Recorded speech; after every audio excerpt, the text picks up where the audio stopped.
सैनिक भाइयों नमस्कार। अभी हम लोग जो कपिल भाई इम्पोर्टेंट कुछ बातें बता रहे हैं, जानकारी ले लें। सैनिक भाई नमस्कार। जितने भाई जुड़ रहे हैं, भाई किसी का कोई प्रश्न हो तो वो कमेंट कर सकता है। किसी भी प्रकार का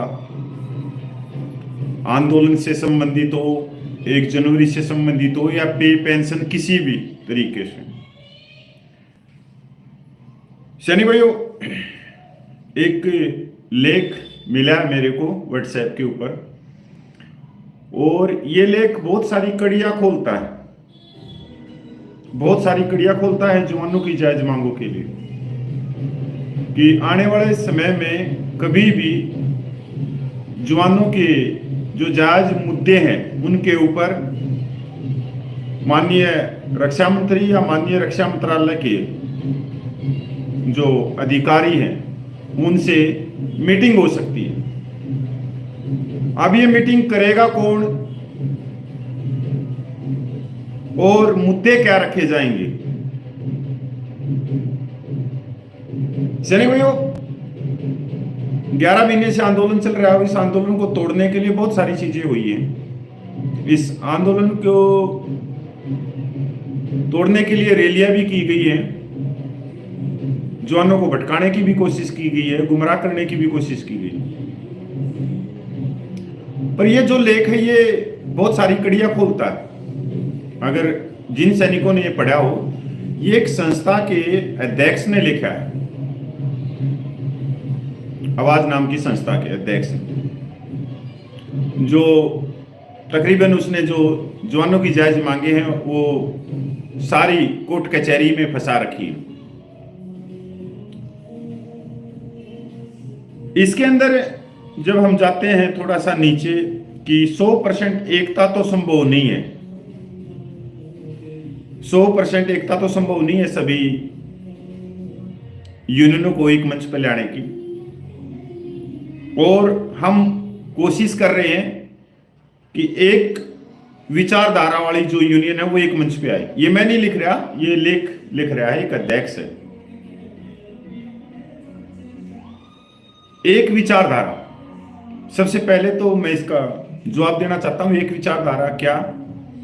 जो एक विशेष राजनीतिक दल से जुड़े हुए संगठन है वो एक विचारधारा, जो एक विशेष राजनीतिक दल के साथ अपनी राजनीतिक स्वार्थ रोटियां सेकने के लिए उन सबको एक मंच पे,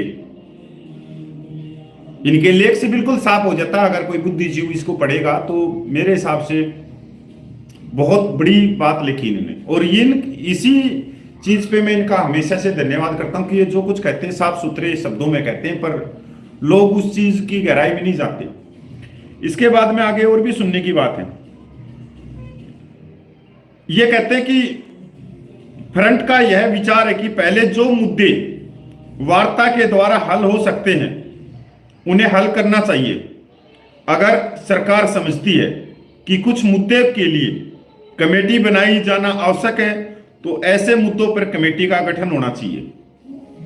यहां से यह पता लग रहा है कि आने वाले समय में जो जवानों की जायज मांगों के लिए है उसके अंदर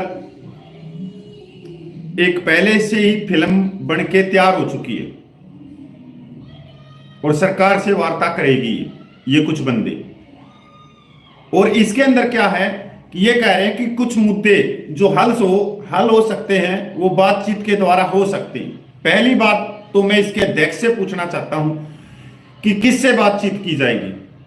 आप खुद कहते हो कि हम 2013 से जवानों की जायज मांगों के लिए संघर्ष कर रहे हो, हमने कोर्ट केस किए हैं, हमने एक्स ग्रुप के लिए किया, हमने 1 रैंक 1 पेंशन के लिए किया है, हमने डीजीआर के लिए किया, मिलिट्री सर्विस पे के लिए किया। तो ये मुद्दे तो आपके सारे कोर्ट में हैं, तो सरकार से आप कौन सी वार्ता करेंगे? दूसरी बात, आपकी बहुत सारी मीटिंगें हुई हैं, माननीय रक्षा मंत्री के साथ में भी हुई हैं और रक्षा मंत्रालय के अधिकारियों के भी साथ में हुई है, तो उस समय सहमति क्यों नहीं बनी इतने सालों में? दूसरी बात, आप सबका सैनिक संघर्ष कमेटी को भी जानते हो, अराजनीतिक संगठन है जवानों की जायज मांगों के लिए। इसकी 14 मुलाकात हुई है माननीय रक्षा मंत्रियों के साथ, जिसके अंदर 7 मुलाकात कपिल फौजी करने वाला। तो आज तक तो हमारी सहमति नहीं बनी, क्योंकि जहां पर माननीय रक्षा मंत्री ऊपर हाथ कर देते हैं कि भाई मेरे को मालूम नहीं इनके बारे में, ये तो कोई रिपोर्ट दे मेरे को कमेटी, तब मेरे को पता लगे ये आपकी मांगे जायज है या नाजायज है। क्योंकि रक्षा मंत्री ने तो कोई बॉर्डर के ऊपर खड़े होके नौकरी नहीं कर रखी, वो तो नेता है, और नेता को हर सब्जेक्ट के बारे में पता नहीं है। और जो पे पेंशन के जो भी चीजें होती हैं वो तय कौन करता है? वो करता आयोग, या करता है नहीं करता? Commission, committee. तो जब आपकी इतनी वार्ता होने के बाद में भी आप अब तक मुद्दों को सोल्व नहीं करवा सके, तो आज आप जो मीटिंग करोगे तो उसमें मुद्दे कैसे सोल्व हो जाएंगे? और लोकतंत्र के अंदर उस शक्ति का भी आप लोगों ने इस लेख में लिखना था कि लोकतंत्र में वो कौन सा नियम और कौन सा कानून है जिसके अंदर संवैधानिक किसी एक व्यक्ति को उसकी कलम में शक्तियां, पावर दी हुई हो कि वो अपनी कलम से इन चीजों को ठीक कर सकता है, कि वो जवानों की मिलिट्री सर्विस पे 5200 से बढ़ाकर 15,500 कर सकता है। ये मेरे को आप बताओ, क्योंकि आप में बहुत सारे बुद्धिजीवी, आप खुद कहते हो हम हर कागज को निकालते हैं, हम बहुत गहराई से सर्च करते हैं, उसका अध्ययन करते हैं, विश्लेषण करते हैं। तो वो पावर आप और नियम कानून बताओ, जबकि हमारे को जो पता है उसके अनुसार लोकतंत्र में, संविधान में, अगर किसी के पास में जो शक्ति है वो सिर्फ आयोग के पास में, कमीशन के पास में, कमेटी के पास में, ना ही लोकतंत्र में ऐसी शक्ति माननीय प्रधानमंत्री के पास में है, ना ही रक्षा मंत्री के पास में। हां, इनकी कलम में एक पावर है कि ये कमेटी बना सकते हैं, आयोग बना सकते हैं, पर ये भेदभाव, असमानता को दूर नहीं कर सकते, क्योंकि इनको खुद को नहीं मालूम कि असमानता है या नहीं है, भेदभाव है या नहीं है। इस तरह के ये बहुत बड़ी तरीके से इन्होंने रचा है। राजेंद्र सिंह जी नमस्कार, गुरु बच्चन दास जी जय हिंद, जय भारत माता की जय, सैनिक एकता जिंदाबाद, ओआरएस का इक्वल ओआरपी इक्वल एमएसपी मिलना चाहिए। भाई मिले तो सही, जब तुम जंतर मंतर पे जाओगे तभी तो मिलेगा, उस आंदोलन की ताकत बढ़ोगे तभी तो बढ़ेगा। नहीं तो आने वाले समय है जो 2024 के अंदर 3rd one rank one pension आएगी, और उसमें ज्यादा समय नहीं रहा, सिर्फ 5 महीने रह गए। आपकी 1 रैंक 1 पेंशन 3 जो तीसरा भाग, उसमें सिर्फ 5 महीने रह गए और 11 महीने आंदोलन चलता हुआ हो गया।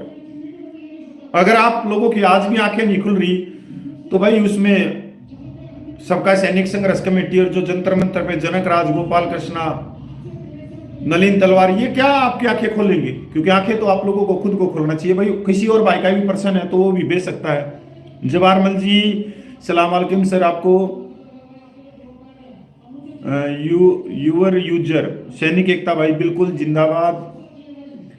अपार सिंह ढिल्लो जी सत श्री अकाल जी, आपको जय राम भाई।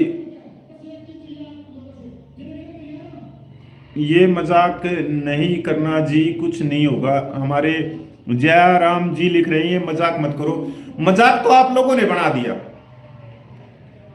जयराम जी, आप जैसे लोगों ने बना दिया, जिनकी बुद्धि, जिनकी आंखें सिर्फ ये देखती कि बल्ले बल्ले की खबरें, कि मेरे अकाउंट में आ जाओ पैसा। आत्मसम्मान से तो आपको कुछ लेना नहीं, ना ही न्याय से आपका दूर दूर तक कोई वास्ता है, ना आपके पास में स्वाभिमान, क्योंकि स्वाभिमान का आपको पता ही नहीं कि स्वाभिमान भी कोई चीज होती है। तो नारायण जी, मैं मजाक नहीं बना रहा, मजाक आपने खुद अपना बनाया।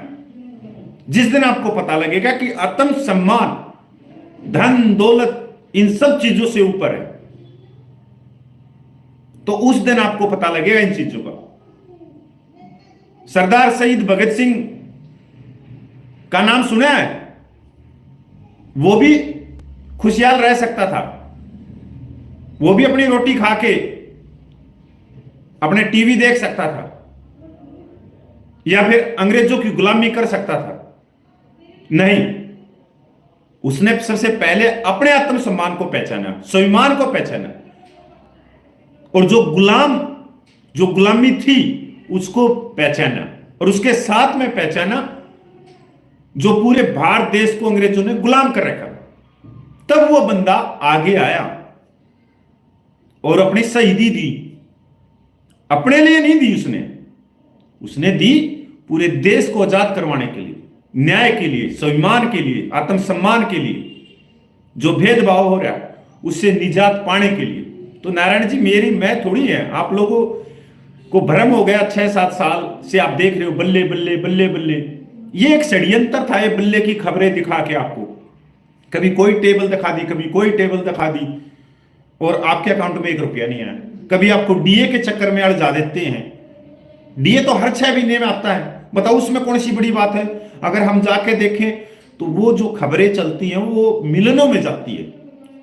तो सरकार भी देखती है कि यार इनको ऐसे ही इनकी आंखों पे पट्टी बांध के रखो और इनको बल्ले बल्ले की खबरें दिखाते रहो। बहुत सारे जो चैनल वाले होते हैं वो किसी राजनीतिक दल से जुड़े हुए होते हैं, गुमराह करने के लिए कि गुमराह करते रहो, इनको जागरूकता इन तक पहुंचे ही ना। ये जो लेख मैंने दिखाया, ये मैं उस चीज की सच्चाई दिखाई है जो आने वाले समय में एक फिल्म बनाई जाएगी। जंतर मंतर पे जो आंदोलन, जो जायज मांग आप सैनिक भाई लेके चल रहे, उन्हीं जायज मांगों को पीछे धकेलने के लिए इस लेख को मेरे हिसाब से तो 99% को तो दिमाग से समझ में ही नहीं आता। वो तो सिर्फ ये देखते हैं खुशखबरी बल्ले बल्ले, जैसे मैंने भी, पर हमारा बहुत अलग चीजें हैं। और भाई एम मोहन, कपिल भाई, फौजी भैया क्यों काटकर हिंदुस्तान में कुछ भी न होने वाला है। हाँ मोहन सर, अब मोहन सी बोल रहा है कि कुछ भी संभावना नहीं है। जब आप जैसे थके हुए इंसान हैं, उनकी जरूरत थोड़ी है, आप थक चुके। देखो मोहन जी, जानवर पैदा होता है, खाता है, पीता है, बच्चे पैदा करता है और मर जाता है, वो जानवर है। ये गुण तो जानवर के अंदर भी है, फिर इंसान अलग क्यों है? इंसान इसलिए अलग है क्योंकि उसके अंदर बुद्धि है, उसके अंदर आत्मसम्मान है, स्वाभिमान है, एक न्याय की भूख है। तो आपने जो कमेंट करा वो आप देखो कि आप इंसान हो क्या हो, क्योंकि एक इंसान कभी थकता नहीं है न्याय के लिए कि कुछ होने वाला नहीं है। अगर मैं कहूं तो शादी करके आपको घर पे बैठ जाना था, आपको कमरे में जाना ही नहीं था। रतबान फौजी जी नमस्कार, सतेंद्र शर्मा जी नमस्कार, दुर्गेश कुमार जी नमस्कार, यूर नमस्कार, प्रयास बजिया sir thanks you are your knowledge dedication. भाई बहुत बहुत धन्यवाद। मेरी कोई नॉलेज नहीं है, बस दुर्गेश कुमार एसएम सर जय हिंद। और भाई प्रयास विजया बोल रहे हैं कि आपकी नॉलेज नहीं, हमारी कोई नॉलेज नहीं। देखो कोई भी संघर्ष होता है उसमें सबका अपना अपना योगदान होता है। मैं बोल लेता हूं, आप शेयर कर देते हो, कोई धन दे देता है, कोई लिख के, मतलब हर जगह की मदद होती है। आपने आने वाली पीढ़ियों के लिए एक मंच दिया, एक माइक दिया और एक नेतृत्व दिया। इससे बड़ी जीत तो मैं नहीं मान सकता संसार में। आप बहुत सारे सैनिक भाई ऐसे होंगे जो घर में बैठे रहते हैं, ताश खेलते रहते हैं, या जंतर मंतर के धरने को तोड़ने के लिए अनाप शनाप बकते रहते हैं, कुछ ना कुछ लिखते रहेंगे या टांग खींचेंगे जो आगे चल रहा है, या उनका हौसला तोड़ने के लिए ये लिखेंगे कि कुछ नहीं होगा। पर मैं एक चीज बताना चाहता हूं, आज से 10 या 15-20 साल के बाद में उस समय की पीढ़ी, अगर कोई भी आंदोलन उस समय हुआ तो वो कहेंगे कि 2023 में जंतर मंतर पे इतिहास का सबसे बड़ा आंदोलन पूर्व सैनिकों ने चलाया, जो छोटे रैंक के थे। उन्होंने नेतृत्व भी उन सैनिकों ने किया, उसमें वो भी सैनिक शामिल है, उनको भी दुआ मिलेगी जो इस धरने के खिलाफ है, जो अपने न्याय के खिलाफ है, अपने भेदभाव के खिलाफ है। जिन सैनिकों को वो लाते खींच रहे, उनको भी दुआ मिलेगी, बददुआ नहीं मिलेगी।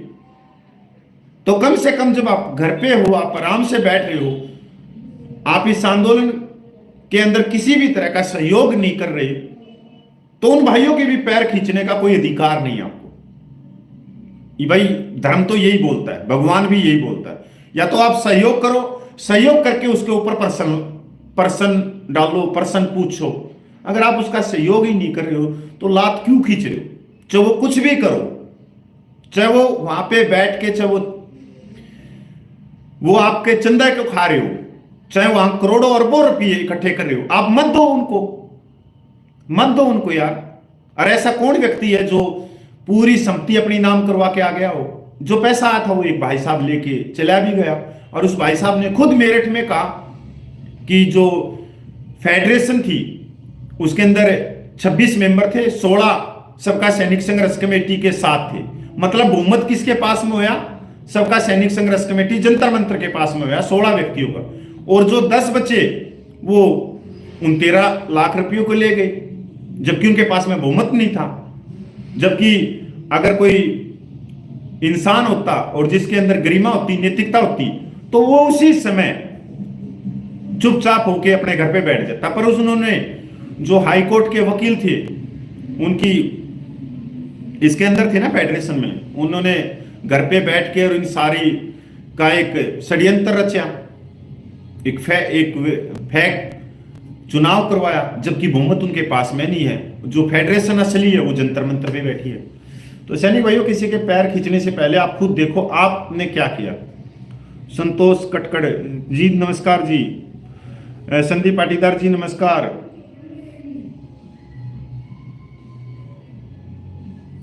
मिस्टर मोहन सर बोल रहे नहीं आपने गलत सोच लिया, मैं तो हमेशा आपके साथ हूँ। सर मोहन सर, आप हमारे साथ हैं और हमेशा रहे, और अपना जितना भी प्यार है, आशीर्वाद है, जितना आपसे हो सकता है इस धरने के लिए आप चलो।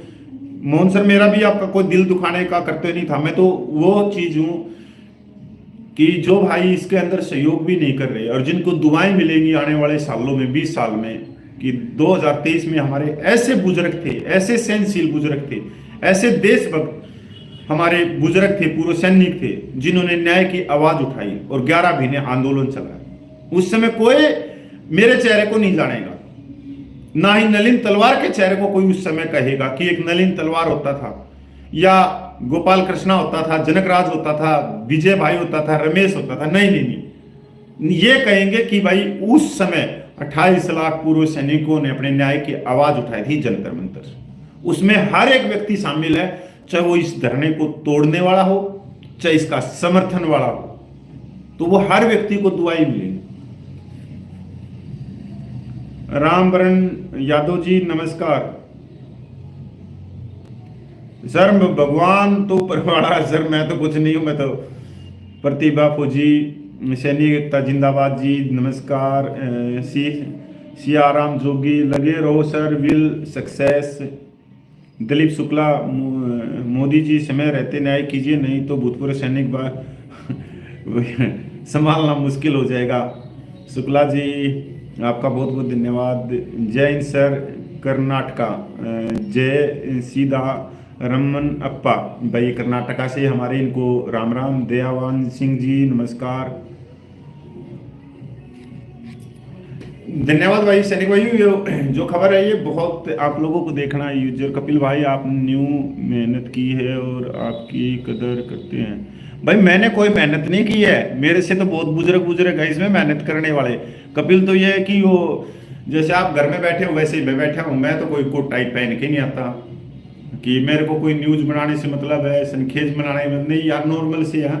आप जैसे ही भाई हैं, रोटी खा के आया हूँ, और ये जरूरी थी। ये मैंने अभी ये लेख देखा है, लेख तो वैसे 10 दिन पहले का, पर आज व्हाट्सएप खोल लिया तब ये मेरे को मिला। तो इसमें बहुत ज़्यादा सच्चाई है जो लिख रखी है, और वो इसमें मैं क्लियर में बताता हूं कि आने वाले दिनों में मीटिंग होएगी